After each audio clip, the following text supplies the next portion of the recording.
15 juin 1944, aérodrome de Saint-Pierre-du-Mont, Normandie. Le vent hurlait à travers les haies bocagères, portant avec lui l'odeur âcre de la terre humide et du carburant brûlé. Les moteurs des Dakota grondaient au loin, comme un essaim d'abeilles enragées, tandis que les premiers parachutistes de la 82e division aéroportée américaine glissaient vers le sol dans la nuit encore noire. Mais ici, sur la piste improvisée, entourée de cratères et de carcasses fumantes, l'activité était frénétique, presque chaotique. Des silhouettes en treillis kaki couraient, portant des caisses de munitions, des fusils M1 et des radios portatives qui crachotaient des ordres en morse. Le sergent-chef Harlan Hank Riley, mécanicien de l'USAF, essuyait la sueur de son front, ses mains noires de graisse serrant une clé à molette. À ses pieds gisait ce qu'il avait juré d'enterrer pour de bon, un P-47 Thunderbolt, un Jug, comme on les appelait, marqué du numéro de série 42 Domicile 600. Envoyé à la casse 3 mois plus tôt, à cause d'un moteur défaillant et d'ailes criblées de trous, il était censé rouiller dans un hangar à Liverpool.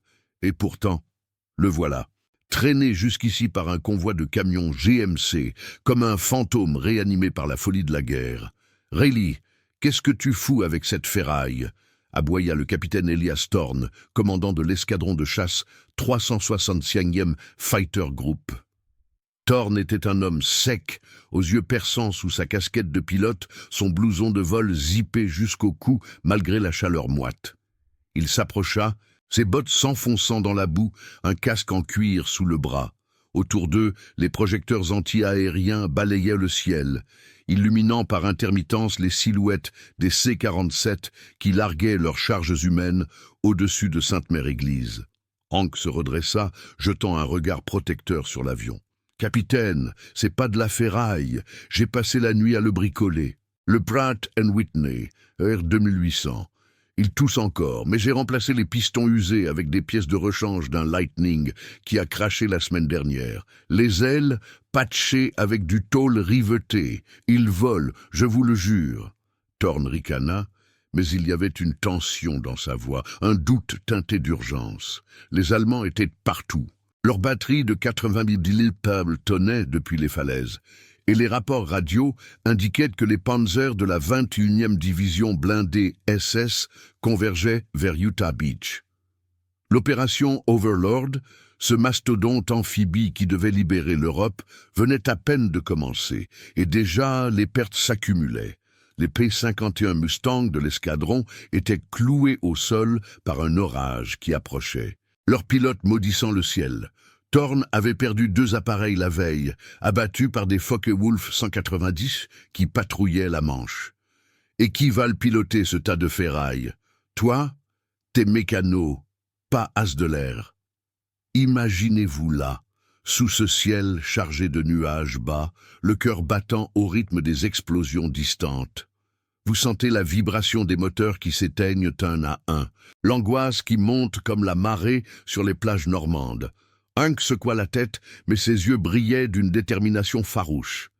Il avait vu trop de copains tomber, trop de Thunderbolts se désintégrer en boules de feu au-dessus de la rure. Ce P-47, c'était son ticket pour racheter quelque chose, pour prouver que même les rebuts pouvaient mordre. Non, capitaine. Le lieutenant Jack Rookie Harlan. Il est frais arrivé de Stateside, mais il a du cran. Il a volé un Jug en entraînement à Lukefield. Laissez-moi le préparer. Thorne hésita, jetant un œil vers l'horizon où des lueurs orangées signalaient les premiers combats au sol. Les paras de la 101e aéroportée étaient en train de sécuriser les causeways, mais les contre-attaques allemandes affluaient déjà. Les renseignements du Chaef indiquaient que des Messerschmitt Bf 109 rôdaient, prêts à massacrer les transports alliés. Sans couverture aérienne, tout pouvait basculer. D'accord, Riley, mais si ça foire, c'est sur ta tête. Préparez-le pour l'aube. Et priez pour que ce monstre tienne le coup. Les heures suivantes furent un tourbillon de sueur et de métal. Hank et son équipe, 2 jeunes mécaniciens, Tommy et Ruiz, à peine sortis du lycée, s'activèrent sous les lumières vacillantes des générateurs. Le hurlement du vent se mêlait au cliquetis des outils. Ils vidèrent les réservoirs, remplirent les ailes de 305 gallons de 100 octanes, vérifièrent les canons hispano de 20 mm et les mitrailleuses Browning de 50 cals. Le cockpit, poussiéreux et marqué par des impacts anciens, fut nettoyé. Les instruments, altimètre, variomètre, radio SCR 522, testés un à un. Rookie Harlan arriva au lever du jour, un gamin de 22 ans, aux joues rasées de frais, son parachute sanglé sur l'épaule. « Sergent, vous êtes sûr? Ce Bird a l'air d'avoir vu mieux. »« Plus que toi, fiston, » grogna Hank, lui tendant un casque. « Mais il a du punch. Montez et revenez entier. » Le moteur toussa, crachota, puis rugit à la vie dans un nuage de fumée bleue. Les hélices à 4 pales mordirent l'air, faisant trembler la piste de fortune. Rookie avança le manche, le Thunderbolt s'ébranla, ses roues labourant la boue. Les autres pilotes, regroupés près des tentes, retinrent leur souffle. Thorne croisa les bras, le visage impassible, mais ses poings serrés trahissaient son anxiété. À 05h45, alors que le soleil perçait les nuages, le P-47 s'éleva dans un vrombissement assourdissant, ses ailes massives captant les premiers rayons. En bas, Hank leva les yeux, le cœur serré. Ce n'était qu'un vol de reconnaissance, disaient les ordres, survoler les plages, repérer les positions ennemies, couvrir les barges de débarquement. Mais au loin, le ciel s'assombrissait et les rapports radio signalaient une escadrille de FW-190 en approche rapide depuis Cherbourg. Rookie, seul dans son cockpit exigu, ajusta son masque à oxygène, sentant la puissance brute du R-2800 sous lui. Pour la première fois depuis des mois, le Jug volait à nouveau. Et si ce rebut de la casse allait changer le cours de cette journée sanglante? Si vous aimez ces récits immersifs de la Seconde Guerre mondiale, abonnez-vous à la chaîne pour ne rien manquer. Le ciel s'ouvrait comme une plaie béante au-dessus de la Normandie, un mélange de gris plombé et de traînées orangées qui annonçait une aube trompeuse. À 06h15, le 15 juin 1944, le lieutenant Jack Rookie Harlan maintenait son P-47 Thunderbolt à 3000 pieds, les commandes serrées dans ses gants de vol imprégnés de sueur. Le moteur Pratt & Whitney R2800 rugissait avec une fureur contenue, chaque vibration remontant le long de la colonne vertébrale comme un avertissement. En bas, les plages d'Utah Beach grouillaient d'activité. Les barges LCVP déversaient des vagues de géises de la 4e division d'infanterie, leurs casques étincelant sous les premiers rayons, tandis que les obus des destroyers USS Texas et USS Arkansas labouraient les dunes occupées par les Allemands. Des explosions soulevaient des geysers de sable et d'eau salée, et les cris des blessés portaient jusqu'aux nuages, un cœur discordant de peur et de rage. Rookie balaya l'horizon avec ses yeux, le viseur gyroscopique de son cockpit cliquetant légèrement. La radio SCR 522 crachotait des mises à jour du QG du Chaef, bandit à 09h, altitude 4000, vecteur 270. Son cœur s'emballa. Les Focke-Wulf FV-190, ces loups de la Luftwaffe, venaient de Cherbourg, une escadrille de la JG-2 pilotée par des as endurcis comme Kurt Bulligen. Ils étaient là pour intercepter les transports C-47 qui larguaient encore des renforts de la 92e aéroportée. Sans couverture, les paras étaient des cibles faciles, des ombres glissant vers la mort sur leurs parachutes en soie blanche. Imaginez-vous dans ce cockpit exigu, l'air chargé d'odeurs de métal chaud et de carburant, le vent sifflant à travers les joints rafistolés des ailes. Vos mains tremblent sur le manche, et chaque bourrasque fait tanguer le jug comme un boxeur sonné. Rookie vira à tribord, poussant le throttle à fond. Le P-47, ce colosse de 8 tonnes, répondit avec une lourdeur familière. Ses 2300 chevaux vapeur le propulsant à 350 mph. Il n'était pas gracieux comme un Mustang, mais il encaissait les coups. Ses ailes blindées et son fuselage renforcé en faisaient un tank du ciel. Thunderbolt à contrôle, bandit en vue. 4 FW, plus 2 me 109 en escorte. Je m'engage. Au sol, sur l'aérodrome de Saint-Pierre-du-Mont, le sergent Hank Riley leva les yeux, protégé par une casquette kaki tachée de graisse. Les mécaniciens Tommy et Ruiz s'étaient agglutinés autour d'un radio de fortune, leurs visages pâles sous les projecteurs éteints. Le capitaine Thorne, un cigare éteint entre les lèvres, écoutait les transmissions avec une intensité féroce. « Ce gamin va se faire tailler en pièces !» murmura-t-il, mais il y avait une lueur d'espoir dans ses yeux. Les autres P-47 de l'escadron étaient encore au sol, leurs moteurs réfractaires à la pluie fine qui commençait à tomber. Seuls 2 Spitfire britanniques de la RAF patrouillaient au loin, trop éloignés pour intervenir. Dans les airs, la bataille éclata comme un orage soudain. Les F-2V 190 piquèrent, leurs moteurs BMW 801 hurlant, leurs canons de 20 mm et mitrailleuses MG 131 crachant des traînées de feu. Rookie roula sur l'aile, évitant de justesse une salve qui déchira l'air à 1 mètre de son empennage. Le Thunderbolt grogna sous l'effort, ses réservoirs d'ailes ballottant. Il riposta, pressant la détente de ses 8 mitrailleuses Browning AN-M2 de 50 cals, un tonnerre assourdissant, 400 coups par minute, qui lacéra le ciel de balles traçantes incandescentes. L'un des FMUE, marqué d'une croix noire sur le fuselage, tressaillit son pilote, un lieutenant de la Luftwaffe nommé Hans Weber, luttant pour redresser. Mais Rookie était précis. Ses tirs touchèrent le radiateur, et l'avion ennemi se mit à fumer, perdant de l'altitude en spirale. « Premier abat !» cria Rookie dans sa radio, la voix étouffée par le masque à oxygène.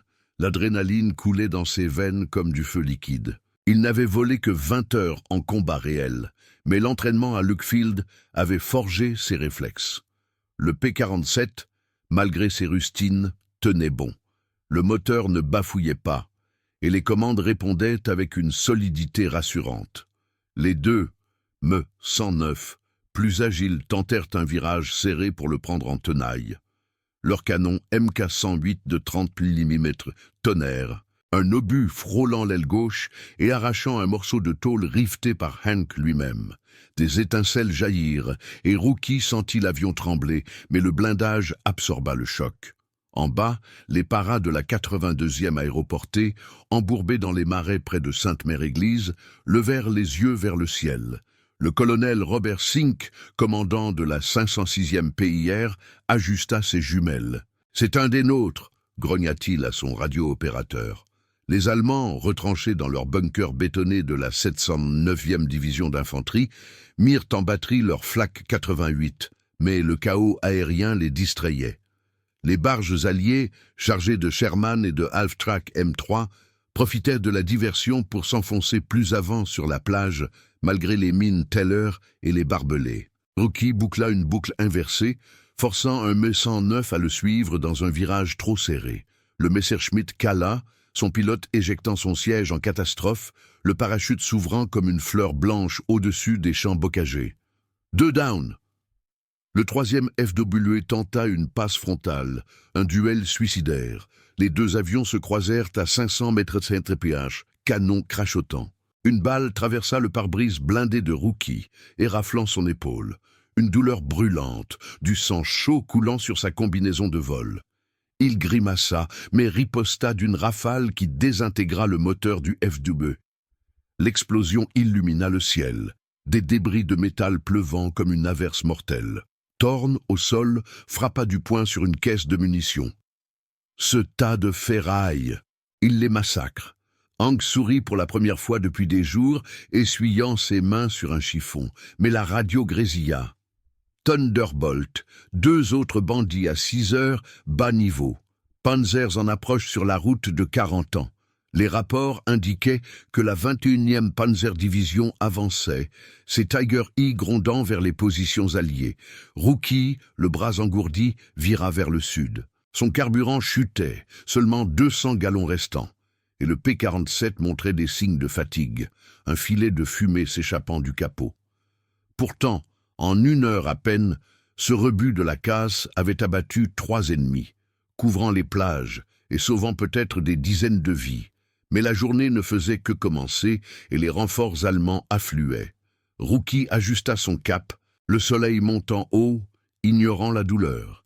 Le Jug, ce monstre improbable, allait-il tenir jusqu'au bout? Les ombres s'allongeaient sur les haies, et au loin, le ronronnement d'une nouvelle vague de la Luftwaffe se faisait entendre. Le soleil de midi cognait impitoyablement sur la Normandie, transformant les champs bocagés en un tapis de verre étouffant et de fumée âcre. À 07h30, le 15 juin 1944, le lieutenant Jack Rookie Harlan poussait son P-47 Thunderbolt vers le sud, le moteur R 2800 protestant avec un grondement rauque qui masquait à peine le sifflement du vent à travers les impacts récents. Son épaule blessée pulsait sous le pansement improvisé, du sang séché collant sa combinaison de vol au tissu. Le tableau de bord clignotait.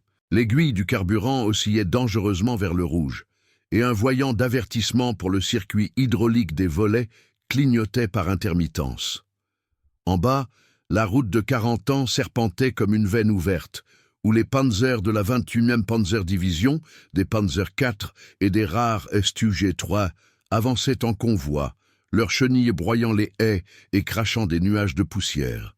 Les éclaireurs de la 501e aéroportée, embusqués dans les fossés, signalaient frénétiquement par radio « Blindé ennemi à 3 km des Causeways, besoin de soutien aérien immédiat ».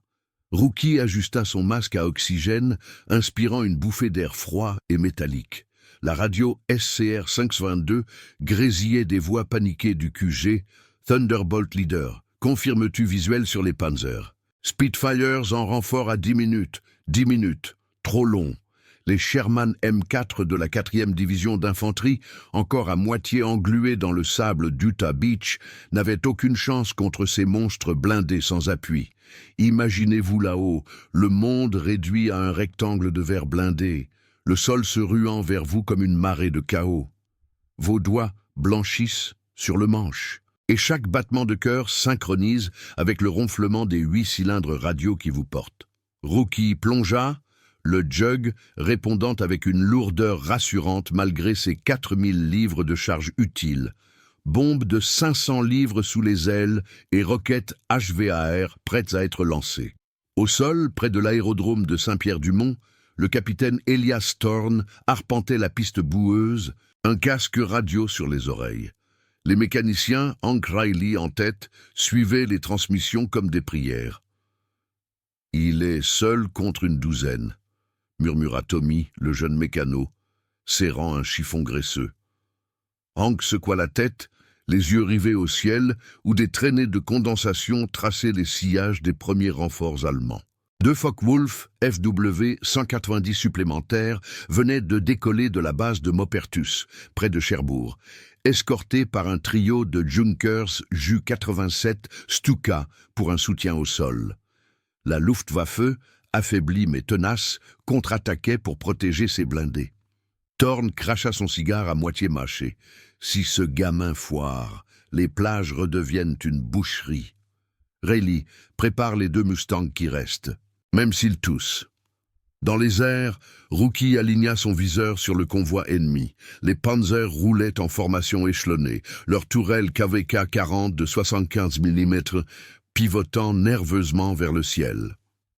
Les fantassins allemands de la 352e division d'infanterie trottinaient à leur côté, des MG-42 calés sur des trépieds, leurs casques camouflés se fondant dans les haies. Il appuya sur la commande de largage. Les bombes de 500 livres se détachèrent dans un sifflement, filant vers la route comme des faucons affamés. La première explosa au milieu du convoi, soulevant un panthère en un tourbillon de flammes et de métal tordu. L'équipage des vétérans de l'Est sauta en catastrophe, leur silhouette noire contre l'incendie. La seconde rata de justesse, creusant un cratère qui bloqua 2 Panzer IV, leur moteur Maybach HL 120, hurlant en vain. « Direct hit, Panzer en pagaille !» hurla Rookie dans la radio, sa voix triomphante masquant la fatigue qui rampait dans ses membres. Mais la victoire fut de courte durée. Les Stuka piquèrent en formation, leurs sirènes, Jericho hurlant comme des banshees, larguant leurs bombes SC-250 sur les positions alliées le long des Causeways. Des explosions fleurirent près des ponts Bailey que les ingénieurs du 101st Airborne défendaient tooth and nail. Rookie roula sur l'aile, évitant une salve de Flak 37 de 37 mm qui traçait des pompons noirs dans le ciel. Le P-47, son fuselage patché vibrant sous l'effort, lança une salve de roquettes HVAR, 16 en tout, propulsés par du propergol solide, qui filèrent vers les Stuka. 2 Ju-87 explosèrent en vol, leurs ailes se désintégrant en boules de feu, les pilotes éjectant dans un chaos de parachutes emmêlés. En bas, le colonel Robert Sink, tapi dans un fossé près de 40 tonnes, leva le pouce vers le ciel. Ses paras, couverts de boue et de sang, rechargeaient leur M1 Garand, profitant de la diversion pour contre-attaquer. « Ce pilote est un ange gardien », grogna-t-il à son second, le lieutenant Richard Winters. Mais les pertes s'accumulaient. Un half-track M3 américain avait sauté sur une mine et les blessés gémissaient sous les tentes de fortune du 326e Glider Medical Company. Rookie remonta, le cœur battant, mais les FW 190 étaient sur lui comme des ombres affamées. L'un d'eux, piloté par un sergent de la JG-26 nommé Heinz Barr, passa en rase-motte, ses canons MG 151-20 crachant une rafale qui arracha un morceau du stabilisateur horizontal du Jug. L'avion tangua violemment, les commandes devenant molles, le système hydraulique fuyait, du fluide s'échappant en traînées bleues. « Contrôle, j'ai des ennuis, hydraulique HS, carburant critique. » Sa voix chevrotait maintenant, l'adrénaline cédant à la peur brute. Il vira à bâbord, forçant un duel tournoyant au-dessus des marais. Le FW 190, plus agile avec son aile en W, tenta de le coincer. Mais le Thunderbolt, ce tank volant, absorba un autre impact sur son blindage ventral. Rookie riposta avec ses Browning. 50, une longue rafale qui toucha le réservoir de carburant ennemi. Le FW explosa en une gerbe de flammes, débris pleuvant sur les champs où des vaches affolées mugissaient. 4 abats maintenant, en moins de 2 heures. Le P-47, ce rebut ressuscité par les mains calleuses de Hank, surpassait les attentes. Ses ailes massives, renforcées par des plaques d'aluminium rivetées, tenaient bon malgré les trous béants. Mais le moteur toussait, surchauffant sous la charge, et le carburant n'était plus qu'un filet, 50 gallons au mieux. Les 2 Spitfire britanniques de la RAF 602 Squadron arrivèrent enfin, leur moteur Merlin rugissant, engageant les derniers me 109 qui rôdaient. Rookie, profitant de la mêlée, piqua à nouveau vers les Panzers survivants. Une passe en piqué, mitrailleuse en batterie. Il faucha un groupe d'infanterie allemande, leurs corps s'effondrant comme des marionnettes sectionnées, couvrant l'avance des Sherman alliés qui grondaient maintenant sur la route. Au sol, Thorne exulta, frappant l'épaule de Hank. « Ton monstre est une légende. 5 abats confirmés et les blindés reculent. » Mais la radio crachota un avertissement. « Thunderbolt, atterrissage d'urgence recommandé. Orage approche de l'Est et rapport d'une seconde vague de la Luftwaffe depuis Rennes, 12 Bf-109G et des E-111 en bombardement. » Rookie, le visage ruisselant de sueur, jeta un œil au compas. Le Jug volait encore, porté par une volonté de fer, mais ses instruments déraillaient, l'altimètre fluctuait, et une odeur de caoutchouc brûlé envahissait le cockpit. Il bascula vers l'aérodrome, le soleil déclinant, jetant des ombres longues sur les cratères. En bas, les équipes de sol s'agitaient, allumant les balises pour un atterrissage hasardeux. Rookie toucha la piste à 09h45, les roues rebondissant sur la boue, le train d'atterrissage grinçant sous l'effort. Le P-47 s'immobilisa dans un nuage de poussière, moteur s'éteignant dans un hoquet final. Rookie sauta du cockpit, titubant, acclamé par les mécaniciens. Hank l'attrapa, un sourire rare sur son visage buriné. « T'as fait de lui un as, fiston. » Mais alors que les Spitfire patrouillaient encore, un grondement lointain se fit entendre. Les E-111 approchaient, leurs silhouettes trapues se découpant contre les nuages orageux. La journée sanglante n'était pas terminée, et ce Thunderbolt improbable, rafistolé mais invincible, allait peut-être devoir redécoller. Les Panzers reculaient pour l'instant, Mais la Luftwaffe ripostait, et les plages d'Utah Beach restaient un champ de bataille flottant. Rookie, pensé par un médic, leva les yeux vers le ciel assombri. Combien de temps ce jug tiendrait-il encore? Les nuages s'amoncelèrent comme une armée grise au-dessus de la Normandie, le tonnerre roulant au loin, tandis que la pluie fine s'abattait sur l'aérodrome de Saint-Pierre-du-Mont. Il était 10h15, le 15 juin 1944, et le lieutenant Jack Rookie Harlan, assis sur une caisse de munitions renversée, serrait les dents pendant qu'un médic de la 82e division aéroportée pansait son épaule blessée.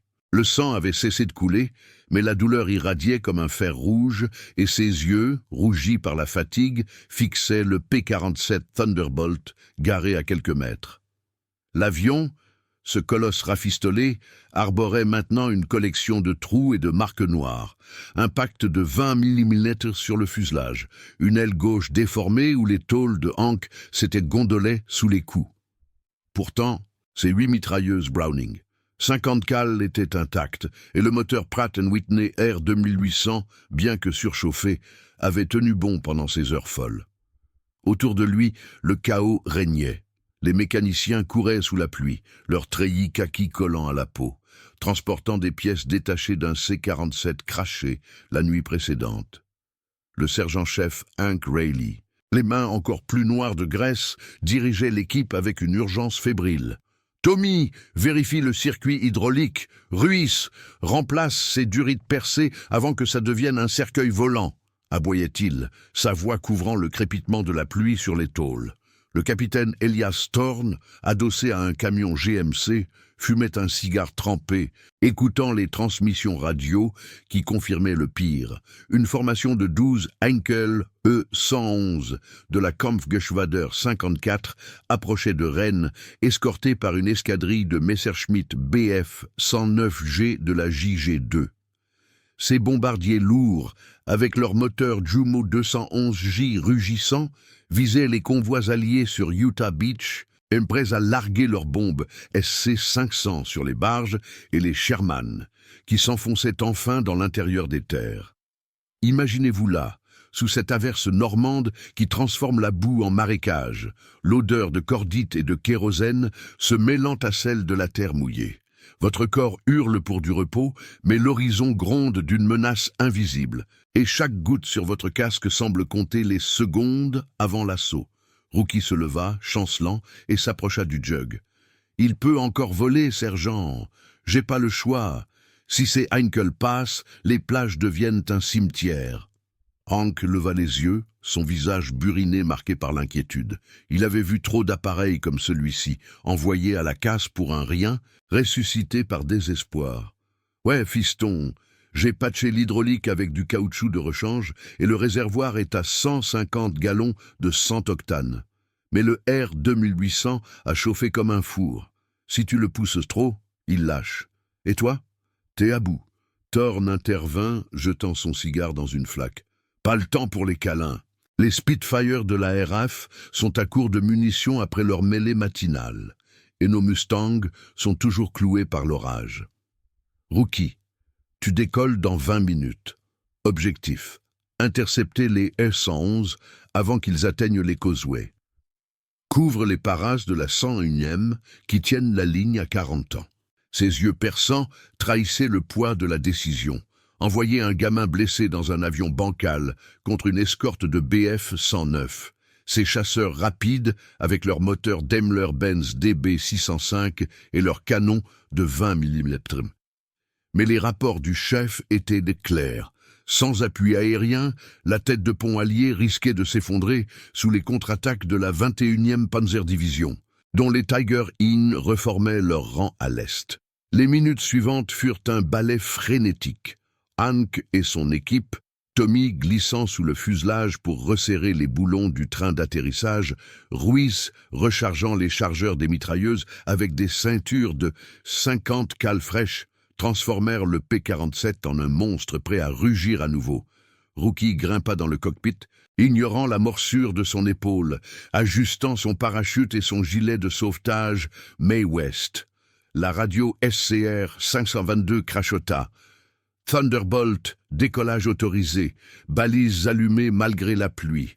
Le moteur s'éveilla dans un nuage de fumée bleue, les 4 pales de l'hélice mordant l'air humide avec un hurlement primal. Le jug s'ébranla sur la piste glissante, ses roues patinant dans la boue avant de s'arracher du sol à 11h01, grimpant à 2000 pieds sous un ciel zébré d'éclairs lointains. En bas, les hommes de l'escadron retinrent leur souffle. Les paras près de Sainte-Mère-Église, creusant des trous d'hommes sous la pluie, levèrent les yeux vers cette silhouette massive qui perçait les nuages. Le colonel Robert Sink, radio en main, transmit un message bref. « Bonne chasse, pilote, les causeways sont à vous. » Mais au loin, le vrombissement des HE-111 se faisait entendre, un essaim de corbeaux métalliques escortés par les BF-109 qui patrouillaient en cercle protecteur. Rookie atteignit 5000 pieds, le froid mordant s'infiltrant malgré son blouson chauffant. Le P-47, malgré ses greffes, volait avec une stabilité surprenante, ses ailes larges stabilisant le tangage dans les rafales. « Bandits en vue, 03 heures, altitude 6000, » rapporta-t-il, le cœur cognant. Les H-111 volaient en formation serrée, leurs nacelles ventrales chargées de bombes, prêts à piquer sur les positions de la 4e division d'infanterie. Les BF-109, agiles comme des vipères, repérèrent le Thunderbolt isolé et se détachèrent pour l'intercepter. Le premier duel éclata à 11h20. Un Messerschmitt, piloté par un as de la JG2, nommé Eric Voigtke, fondit en piqué, ses mitrailleuses MG-131, crachant une salve qui cribla l'empennage du jug. Des éclats de métal volèrent et Rookie roula brutalement, sentant l'avion trembler comme un animal blessé. Il riposta d'une rafale nourrie ses Browning, 50 lacérant le ciel. Les balles traçantes touchèrent le radiateur du BF-109, qui se mit à fumer, perdant de l'altitude en spirale vers les marais. « Un abat !» cria Rookie, mais 2 autres 109 le prenaient en sandwich, leur canon MK-108 de 30 mm tonnant. Un obus frôla le cockpit, fissurant le verre blindé, et une vibration sourde indiqua un impact sur le moteur. Le R-2800 toussa, perdant 200 tours, mais Hank avait bien bossé. Les soupapes tinrent et le jug plongea vers les H-111. Les bombardiers allemands, surpris par cette intrusion solitaire, tentèrent de serrer leur formation, mais Rookie était impitoyable. Il passa en rase-motte au-dessus des haies, évitant la flak 88 qui montait des falaises, et largua ses roquettes HVAR restantes. Les projectiles filèrent, explosant sous la carlingue d'un E-111. L'avion tressaillit, ses bombes se détachant prématurément et explosant au sol en cratères fumants près d'un convoi de Halftrax M3 alliés. L'équipage du Heinkel, bombardier, navigateur, mitrailleur, lutta en vain. La machine se disloqua en vol, débris pleuvant sur les champs où des GIs de la 101e aéroportée acclamaient depuis leur position. Mais les BF-109 contre-attaquaient férocement. Un virage serré amena Rookie face à un autre, un duel frontal où les 2 avions se croisèrent à 400 millilitres. Les canons ennemis arrachèrent un morceau de l'aile droite, du fluide hydraulique fuyant entraîné. Mais les mitrailleuses du jug répondirent. Une longue rafale traversa le fuselage du Messerschmitt, tuant le pilote sur le coup. L'avion ennemi piqua en vrille, s'écrasant dans un bois bocagé près de 40 ans. 3 abats de plus pour le Thunderbolt en 1 heure à peine.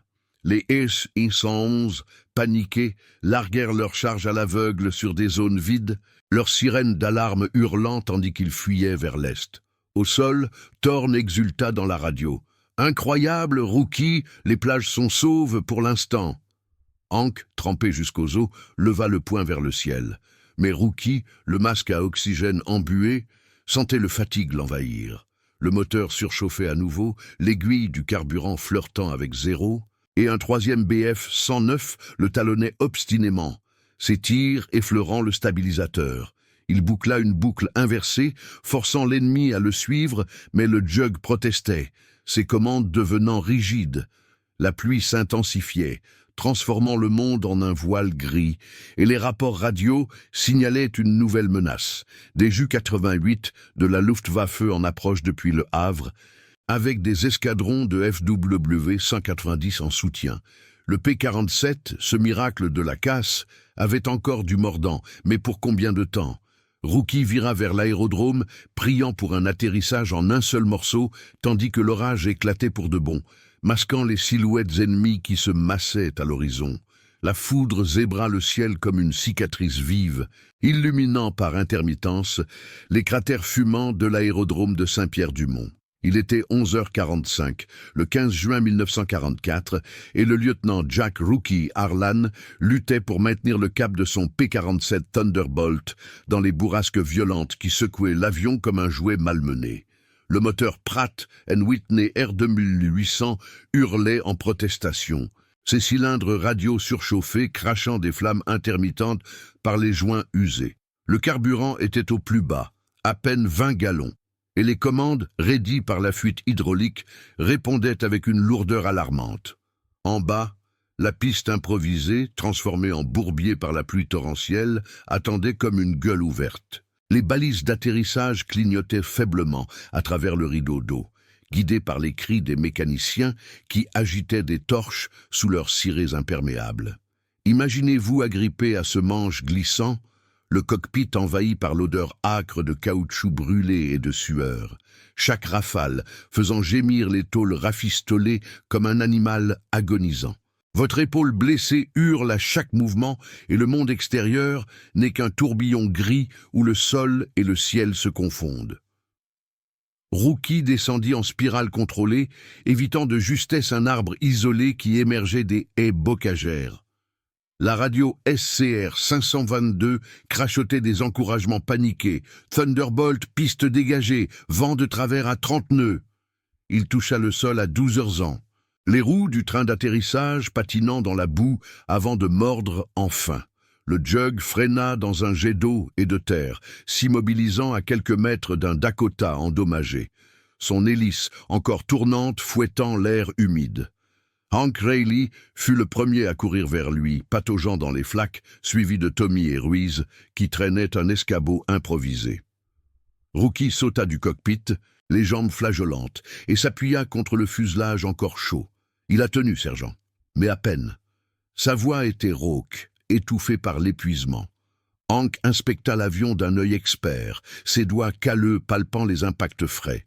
Un canon de 20 mm avait labouré l'empennage et l'aile droite saignait du fluide hydraulique. « T'as abattu 3 de plus, fiston. 5 pour les Heinkel, plus les précédents. Ce Jug est un démon, mais il a besoin de soins urgents. » Le capitaine Elias Thorne arriva en jeep, son blouson de vol ruisselant, un rapport chiffonné à la main. Pas le temps pour les réparations complètes. Les Ju-88 arrivent du Havre. Une escadrille de la KG-54, 8 appareils avec des FW-190 en couverture. Ils visent les ponts Bailey à Carentan. Les paras de la 506e PIR sont acculés. Sans toit, ils sautent. Thorne n'était pas du genre à mendier, mais son regard trahissait l'urgence. Les rapports du chef indiquaient que la 21e Panzerdivision, malgré ses pertes matinales, reformait une contre-attaque avec des Jagdpanzer IV fraîchement débarqués, leurs canons de 75 mm pointés vers les causeways. Les Sherman de la 4e division d'infanterie avançaient centimètre par centimètre, mais les bombardiers allemands pouvaient tout balayer en une passe. Rookie hocha la tête, ignorant la douleur qui irradiait de son épaule. « Donnez-moi 10 minutes et du carburant. » Les mécaniciens s'activèrent comme des possédés sous la pluie battante. Ruiz vida les réservoirs auxiliaires d'un C-47 pour en pomper 100 gallons de 100 octane, tandis que Tommy rivetait des plaques sur les trous béants avec un chalumeau portable. Hank grimpa sur l'aile, rechargeant les mitrailleuses Browning. 50 cales avec des ceintures neuves, 425 coups par canon, et vérifiant les roquettes HVAR restantes, 4 seulement, fixées sous les pylônes. À 12h15, Le P-47 rugit à nouveau, son moteur tout sautant avant de stabiliser son vrombissement primal. Rookie s'éleva dans le ciel orageux, perçant les nuages bas à 3000 pieds, où la visibilité était un cauchemar de gris et de éclairs. En bas, les hommes de l'escadron levaient les yeux, silhouettes floues dans la tourmente. Le colonel Robert Sink, embusqué près de 40 ans, avec ses paras couverts de boue, transmis par radio. « Bonne chance, Thunderbolt. Les Boches sont à 10 kilomètres. » Mais au loin, le grondement des Junkers Ju-88 se faisait entendre. Un essaim menaçant escorté par 6 Focke-Wulf FW-190 de la JG-26, leur moteur BMW 801 dominant le tonnerre. Ces bombardiers rapides, avec leurs ailes en flèche et leurs nacelles ventrales chargées de bombes SC-1000, étaient faits pour la précision mortelle. Leurs mitrailleurs, Lotf 7, visaient déjà les silhouettes des ponts alliés. Rookie vira à l'est, le Jug luttant contre les vents de 40 nœuds qui faisaient claquer ses volets endommagés. La radio grésilla. « Bandits en vue, vecteur 180, altitude 4500. » Son cœur martelait, l'adrénaline masquant la fatigue comme un voile temporaire. Il plongea vers la formation, évitant une salve de Flak 88 qui montait des falaises de la 709e division d'infanterie. Les Ju-88 piquèrent en échelon, leurs sirènes hurlant, larguant leurs bombes sur les positions de la 101e aéroportée. Des explosions fleurirent le long des causeways, soulevant des geysers de terre et d'eau, fauchant un groupe d'ingénieurs qui assemblaient un pont flottant. Les paras ripostèrent avec leurs bazookas M1A1, mais c'était futile face au ciel. Le premier FW-190 repéra le Thunderbolt solitaire et fondit, ses canons MG 151-20 crachant une rafale qui entailla l'aile gauche. Rookie roula, sentant l'impact secouer le fuselage, mais riposta d'une bourrasque de 50 cales qui toucha le réservoir ennemi. Le FW explosa en une boule de feu, débris traversant les nuages comme des braises. « Un abat !» cria-t-il, mais 2 autres 190 le prenaient en chasse, leurs pilotes, des vétérans comme le lieutenant Otto Kittel, exécutant des virages impeccables. Le Jug, ce tank du ciel, absorba un coup sur son blindage ventral, mais le moteur cala un instant, forçant Rookie à redresser en urgence. Il remonta, alignant un Ju-88 en piqué. Ses roquettes HVAR filèrent, explosant sous la carlingue du Junkers. L'avion tressaillit, ses bombes se détachant en cascade prématurée et s'écrasa dans un marais près de Sainte-Mère-Église, l'équipage luttant pour s'extraire avant l'impact. Les combats s'enchaînèrent dans un chaos assourdissant. Un BF-109, non, un FW-190, déguisé en chasseur, passa en rase-motte, ses mitrailleuses fauchant les haies en dessous. Rookie le suivit dans une poursuite frénétique, pressant la détente jusqu'à ce que ses Browning s'échauffent. Les balles traçantes lacérèrent le stabilisateur ennemi, forçant le pilote à éjecter au-dessus des lignes alliées, où des GIs de la 82e aéroportée le capturèrent. 2 abats de plus, et les Ju-88, désorganisés, larguaient leur charge à l'aveugle, manquant les Shermans qui avançaient enfin sur la route de 40 ans. Mais le P-47 payait le prix. Une roquette ratée avait endommagé un pylône, et le R-2800 fumait, l'huile suintant sur le pare-brise. Le carburant clignotait au zéro, et un 3e FW-190 talonnait obstinément, ses tirs effleurant le cockpit. Au sol, Thorne écoutait les transmissions, le poing serré. 9 abats confirmés pour ce rebut, mais il est à bout. Hank, sous la pluie, préparait déjà un plan B. Démonter un Mustang pour des pièces.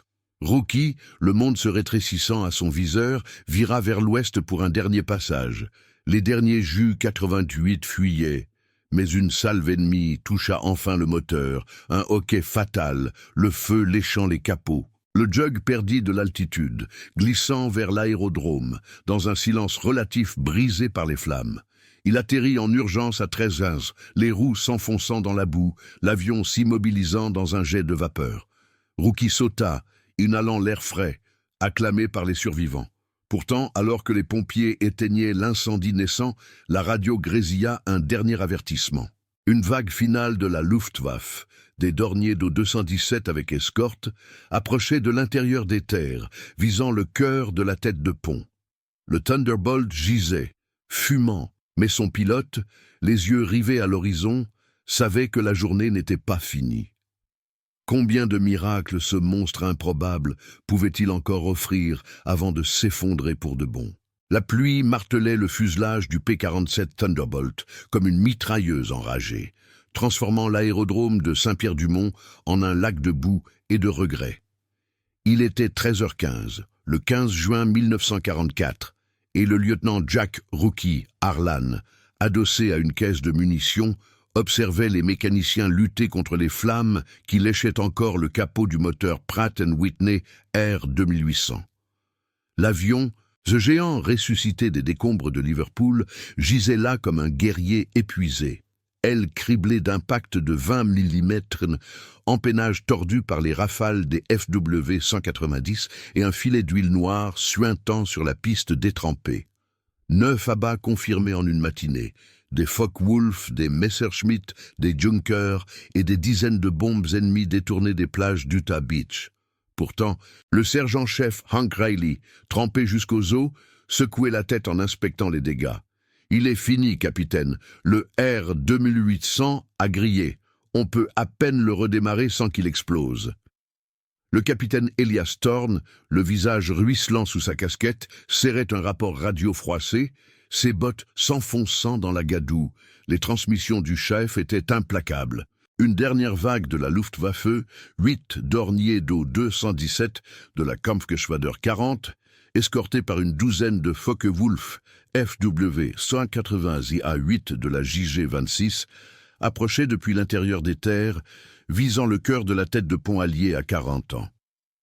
Ces bombardiers lourds, avec leurs moteurs BMW 801D rugissants et leurs soutes gorgées de bombes SC-1000, pouvaient raser les ponts bêlés en une seule passe, isolant les paras de la 101e aéroportée et laissant les Sherman de la 4e division d'infanterie à la merci des Jagdpanzer IV de la 21e Panzerdivision.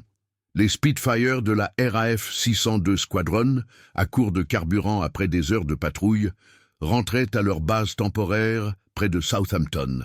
Les Mustang P-51 du 365e Fighter Group, cloués au sol par l'orage, toussaient vainement sous leurs bâches. Imaginez-vous là, sous ce déluge normand qui noie les cris et les ordres, l'air chargé d'ozone et de poudre brûlée, chaque éclair illuminant les visages tendus des hommes qui savent que la marée peut encore tourner. Votre épaule palpite comme un tambour de guerre, et le poids de la journée, ces heures de duel solitaire dans le ciel, vous écrase comme les nuages au-dessus. Rookie se redressa, chancelant, et posa une main sur le fuselage encore tiède. On le fait voler, une dernière fois, pour les gars sur les causeways. Sa voix, rauque d'épuisement, portait une détermination farouche, forgée dans le feu des combats matinaux. Hank hésita, ses yeux burinés croisant ceux du jeune pilote. Il avait bricolé ce jug avec des pièces volées, des tôles rivetées à la va-vite, un moteur rafistolé qui avait tenu par miracle. « D'accord, fiston, mais c'est du suicide. Tommy, Ruiz, on démonte le R2800 d'un glider craché hier. On transfère les cylindres intacts en 5 minutes chrono. » Le chaos s'intensifia sous la pluie battante. Les mécaniciens, silhouettes fantomatiques dans leurs cirés jaunes, s'activèrent comme des possédés. Ils vidèrent les réservoirs auxiliaires d'un C-47 endommagé pour en extraire 80 gallons de 100 octane, rechargeant les ailes massives du Thunderbolt. Tommy, les mains tremblantes, remplaça les soupapes grillées par des pièces fraîches du glider Waco CG-4A, tandis que Ruiz rivetait des plaques d'aluminium sur les trous béants de l'empennage, ignorant les éclairs qui zébraient le ciel. Thorne, coordonné par radio avec le colonel Robert Sink, tapit dans un fossé près de Carentan avec la 506e PIR. « Thunderbolt décolle dans 10. Tenez la ligne, colonel. Les Boches ne passeront pas. » Sink, couvert de boue, ces hommes rechargeant leur M1 Garand sous les tirs sporadiques des MG-42 allemands, répondit d'une voix hachée. « On compte sur toi, pilote. Les Tigers sont à 2 kilomètres. Sans couverture, c'est la fin. » À 13h30, le P-47 s'éveilla dans un rugissement rauque, le moteur reconstruit à la diable, crachotant des flammes bleues avant de stabiliser son vrombissement primal. Les 4 pales de l'hélice fouettèrent l'air humide, projetant des gerbes d'eau sur la piste glissante. Rookie grimpa dans le cockpit exigu, ignorant la morsure de son épaule pansée à la va-vite, ajustant son masque à oxygène et son parachute. Les instruments, altimètre fluctuant, variomètre erratique, radio SCR 522 grésillante, clignotaient comme des avertissements funestes. Le Jug s'ébranla, ses roues labourant la boue, et s'arracha du sol dans un hurlement qui couvrit le tonnerre. Il grimpa à 2500 pieds, perçant les nuages bas, où la visibilité n'était qu'un voile de gris et de foudre. En bas, Hank leva les yeux, le cœur serré, tandis que Thorne allumait un cigare trempé. Si quelqu'un peut le faire, c'est ce gamin et son monstre. Au loin, le grondement des dos 217 se faisait entendre. Un essaim menaçant escorté par les FW-190 qui patrouillaient en formation lâche. Ces dorniers, trapus et mortels, avec leurs tourelles dorsales, armés de mitrailleuses MG-131 et leurs bombardiers Lotf 7, visaient les convois alliés le long des causeways, prêts à transformer les avancées durement gagnées en chaos fumant. Rookie atteignit la formation à 13h45, le vent hurlant à travers les joints rafistolés du fuselage. « Bandit en vue, 8 Do, 12 FW, j'engage !» Sa voix chevrota dans la radio, mais l'adrénaline reprit le dessus. Il plongea, le Jug répondant avec une lourdeur agonisante, ses 2300 chevaux vapeur luttant contre les rafales. Les FW-190 repérèrent l'intrus solitaire et fondirent, leurs canons MG 151-20 crachant des traînées de feu. Rookie roula sur l'aile, évitant de justesse une salve qui déchira l'air à un cheveu de son empennage. Il riposta d'une rafale nourrie de ses 8 Browning. 50 cales, un tonnerre assourdissant, 400 coups par minute, lacérant le ciel. Le premier FW tressaillit. Son pilote, un sergent de la JG-26 nommé Fritz Loche, luttant en vain alors que les balles traçantes perforaient son moteur BMW 801. L'avion ennemi se mit à fumer, piquant vers les marais en spirale, son équipage éjectant dans un chaos de parachutes blancs. Les Do 217 surpris serrèrent leur formation, mais Rookie était un tourbillon de vengeance. Il remonta, alignant un bombardier en piqué. Ses dernières roquettes HVAR filèrent, propulsées par du propergol solide, explosant sous la nacelle ventrale. Le Dornier explosa en une gerbe de flammes, ses bombes SC-1000 se détachant prématurément et s'abattant sur un champ vide près des lignes allemandes, creusant des cratères qui forcèrent les Jagdpanzer IV à freiner. L'équipage, pilote, navigateur, bombardier, sauta en catastrophe, atterrissant dans les haies bocagères où des patrouilles de la 92e aéroportée les capturèrent. « Direct hit, un do down !» hurla Rookie, mais 2 FV-190 le prenaient en tenaille, leurs tirs labourant l'aile droite. Des éclats de métal volèrent, et le Jug tangua, le système hydraulique fuyant à nouveau en traînée bleue. Imaginez-vous, dans ce maelstrom, le cockpit vibrant comme un cœur affolé, l'odeur de métal fondu et de carburant envahissant vos narines, chaque impact résonnant dans vos os. Vos mains, engourdies, serrent le manche tandis que le monde tournoie en un ballet mortel de traînées et d'explosions. Rookie boucla une boucle inversée, forçant un FW à le suivre dans un virage trop serré. Le Messerschmitt cala, son pilote éjectant au-dessus des plages où les vagues de la 4e division d'infanterie acclamaient depuis leur position. 3 abats maintenant, en 15 minutes. Les Do 217, paniqués, larguèrent leur charge à l'aveugle sur des zones désertes, leurs mitrailleurs ripostant futilement avec des MG 131 qui sifflaient inoffensifs. Mais le Thunderbolt payait cher. Le moteur toussait, surchauffant à mort, et un obus de 20 litres toucha enfin le fuselage, fissurant le blindage ventral. Rookie vira vers un dernier Do 217, pressant la détente jusqu'à épuisement. Les Browning crachèrent leurs dernières balles, traversant les ailes ennemies et touchant le réservoir. Le bombardier allemand explosa en une boule de feu orange, illuminant les nuages comme un soleil artificiel, débris pleuvant sur les panzers qui reculaient enfin vers l'intérieur des terres. Les FW survivants, voyant leur escorte décimée, rompirent le combat, filant vers le Havre sous le couvert de l'orage. « Tous les bandits en fuite, tête de pont sécurisée !» transmit Rookie, sa voix brisée par l'épuisement.